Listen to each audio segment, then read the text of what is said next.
তোমরা সবাই কেমন আছো? আশা করি সবাই ভালো আছো। আমরাও ভালো আছি।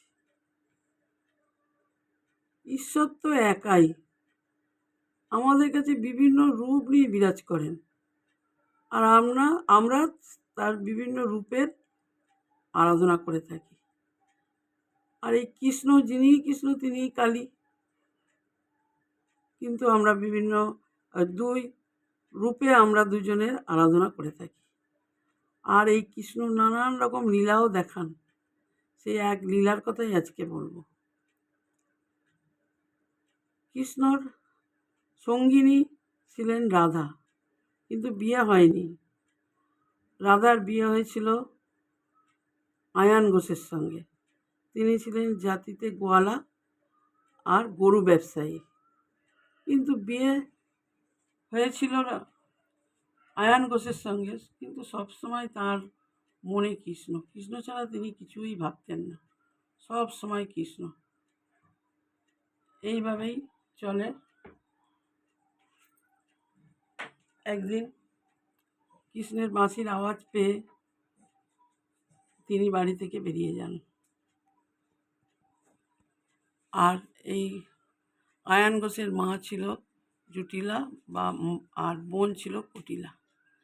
তারা সব কিছুই জানতো কৃষ্ণের সঙ্গে রাধার যে সম্পর্ক। অনেক আটকাবার চেষ্টা করেছে, কিন্তু কিছুতেই আটকাতে পারেনি। আয়ান ঘোষও চেষ্টা করেছে, কিন্তু ওদের আটকাতে পারেনি। যখন বাঁশির আওয়াজ পেয়ে রাধা বেরিয়ে যায়, তখন ওই জটিলা আর কুটিলাও রাধাকে অনুসরণ করে দেখে যে শ্রীকৃষ্ণ এক কদম গাছে বসে বাঁশি বাজাচ্ছে, রাধা তার পাশে গিয়ে বসে। তখন তারা এই দেখে বাড়িতে ফিরে আসে। তারপরে আয়ান ঘোষ আসে, আয়ান ঘোষকে সব কিছু বলে। আয়ান ঘোষ মা জটিলা, বোন কুটিলাকে নিয়ে সেই জায়গায় যায়। সেই জায়গায় যাওয়ার সঙ্গে সঙ্গে শ্রীকৃষ্ণ তাদের আসার সময় বুঝে তিনি সঙ্গে সঙ্গে তার রূপ চেঞ্জ করে ফেলে। তিনি তখন কালী মূর্তি ধারণ করে।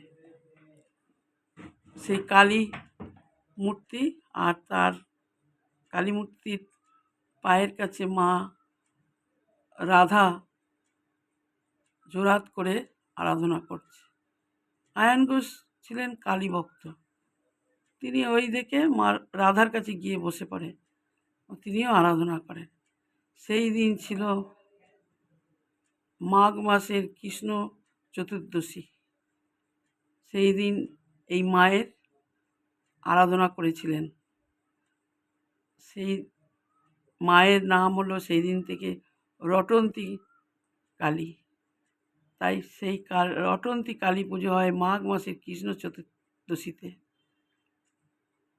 রটন্তী মানে প্রচার, এবং রটন্তী মায়ের প্রচার হয়ে গেল।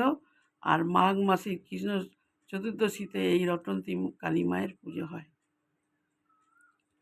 কেমন লাগলো তোমাদের বলো।